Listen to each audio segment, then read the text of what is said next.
तो कैसे हैं आप सभी लोग। आई होप आप सभी लोग अच्छे होंगे।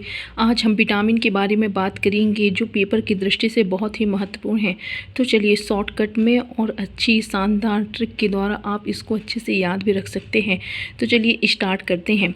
जो विटामिन होता है तो सबसे पहले विटामिन की खोज सन 1912 में कैसमीर फ़क ने किया था। सन 1912 में कैसमीर फ़क ने किया था। और यदि विटामिन के दूसरा नाम पूछा जाए तो जीवन सत्व है।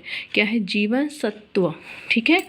इसके बाद सबसे पुराना विटामिन कौन सा होता है? विटामिन सी है, जिसे 1928 में पृथक किया गया था। ठीक है। सबसे पुराना विटामिन कौन हो गया? विटामिन सी हो गया। खोज कैसमीर फ़क ने किया था। और दूसरा नाम जीवन सत्व है। ये क्या होता है? माइक्रो न्यूट्रेंट होते हैं, यानी लघु पोषक तत्व होते हैं। ये हमारे भोजन में अल्प मात्रा के लिए आवश्यक होते हैं। ठीक है। अब यदि बात करें कि इनकी संख्या कितनी होती है तो विटामिन कितने संख्या में होते हैं? 13 होते हैं, यानी A B C D E के। ठीक है। तो ये कितने हो गए? 6 हो गए। अब कॉम्प्लेक्स विटामिन कितने होते हैं? 8 होते हैं। अब याद रखिएगा कॉम्प्लेक्स यानी बी को क्या कहते हैं? कॉम्प्लेक्स कहते हैं। B complex. तो ये कितने होते हैं? 8।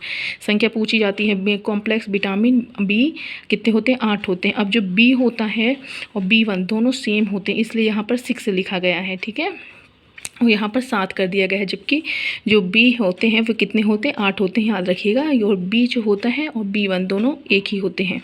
उसका B2 B3 B5 B6 B7 B9 और B12 हो गए। अब देखिए वसा में घुलनशील विटामिन 2 प्रकार के होते हैं। एक जो होता है वसा में घुलनशील और एक होता है जल में घुलनशील।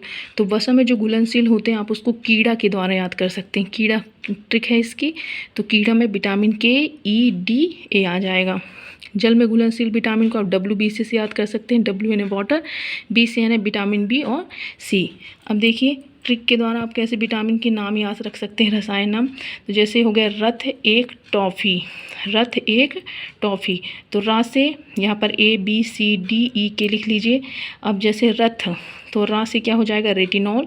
तो विटामिन ए का नाम रेटिनॉल, विटामिन बी का नाम था से थायमीन, और ए से सी का नाम क्या हो जाएगा? Ascorbic acid. डी का नाम क्या हो जाएगा? का से क्या हो जाएगा? कैल्सीफिरॉल। और इसी प्रकार टॉफ़ी यहाँ पर दिया हुआ है तो ई का नाम क्या हो जाएगा? टोकोफिरॉल। और के का नाम क्या हो जाएगा? फी से फ्यूलोक्विनोन। ठीक है। इसके बाद बी कॉम्प्लेक्स में देख लीजिए तो क्या है? ट्रेन PPBF साइनो। ठीक है। ट्रेन TRN ट्रेन PPBF साइनो। ये ट्रिक है।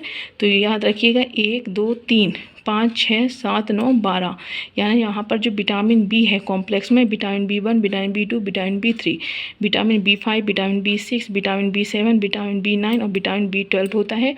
जबकि विटामिन B4 नहीं होता है, विटामिन B8 नहीं होता है, 10 और 11 नहीं होता है। याद रखिएगा। तो ये कितने हो गए? 8 हो गए। बी कॉम्प्लेक्स कितने हो गए? 8 हो गए। अब देखिए टी से थायमीन हो गया। ठीक है। तो B1 का नाम क्या हो गया? थायमीन। आर से राइबोफ्लेविन हो गया। तो विटामिन B2 का नाम क्या हो गया? राइबोफ्लेविन हो गया। अब यहाँ पर N है तो क्या है? नियासिन। तो विटामिन B3 का नाम क्या हो गया? नियासिन हो गया। PP दिया है तो P से एक हो गया पेंटोथेनिक। तो विटामिन B5 का नाम पेंटोथेनिक, विटामिन B6 का नाम पायरिडक्सिन, और BF दिया है तो B7 का नाम बायोटीन, B से बायोटीन, और F से क्या हो जाएगा?